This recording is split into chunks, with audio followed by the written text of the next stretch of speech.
Hey, you guys remember that bit about Hasbro being ranked as one of the most ethical companies and the entire world bought it hook, line, and sinker? Yeah, me neither. But before we get into that, of course, I'd like to remind everyone that today's video is brought to you by our friends over at Hellebarde Games.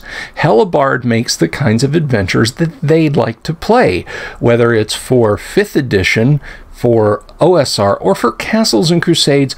Old School is in play at the table with Hellebarde Games, and you can find them at DriveThruRPG or on their website, hellebardegames.com. That's Hellebarde Games. You should definitely check them out.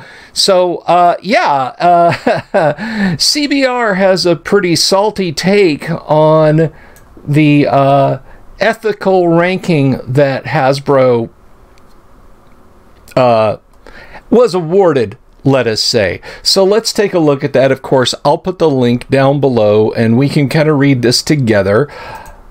D&D fans blast Hasbro for ranking as one of 2023's most ethical companies. Dungeons & Dragons fans express scorn for a list of 2023's most ethical companies that included Wizards of the Coast, WotC's parent company Hasbro, despite the recent open gaming license controversy. Redditors responded to an article from Wargamer detailing a recent list by Ethisphere, naming the companies that positively impact employees, communities, and broader stakeholders in 2023. Along with dozens of businesses such as Apple, Pfizer, FedEx, and Best Buy, the website awarded Hasbro with honors for the 12th time.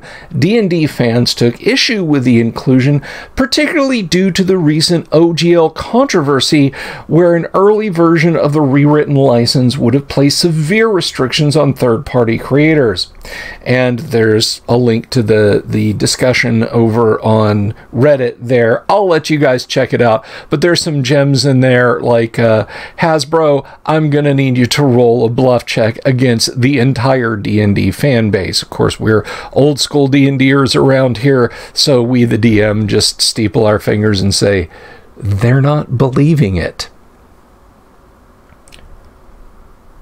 WotC angers fans with Dungeons & Dragons OGL controversy. In early January, a leaked copy of an updated OGL for Dungeons & Dragons. And let's just pause there for a minute and remember, WotC tried to play this off as a draft, but all the companies that they gave it to, they demanded NDAs from.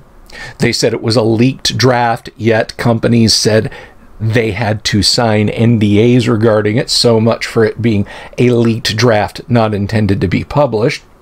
Caused a massive outcry among the community. Besides placing severe restrictions on the types of content third-party creators could manufacture and sell, it also implemented a heavy royalty. In addition, it seemingly opened the door to Wizards claiming the rights to make merch based on third-party designs to sell it as its own without owing royalties to creators.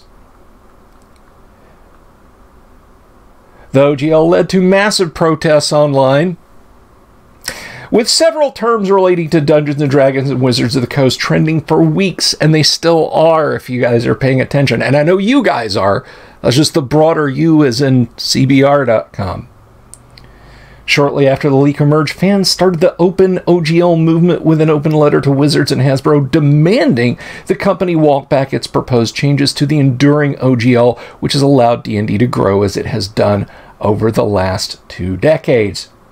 Nothing about this new license is open, the letter argued. It chokes the vibrant community that has flourished under the original license. No matter the creator, it locks everyone into a new contract that restricts their work, makes it mandatory to report their projects and revenues to Wizards of the Coast, and gives WotC the legal right to reproduce and sell creators' content without permission or compensation. That's exactly what it did, and we reported right here on this channel. You can go back and watch some of those videos if you want to relive that controversy.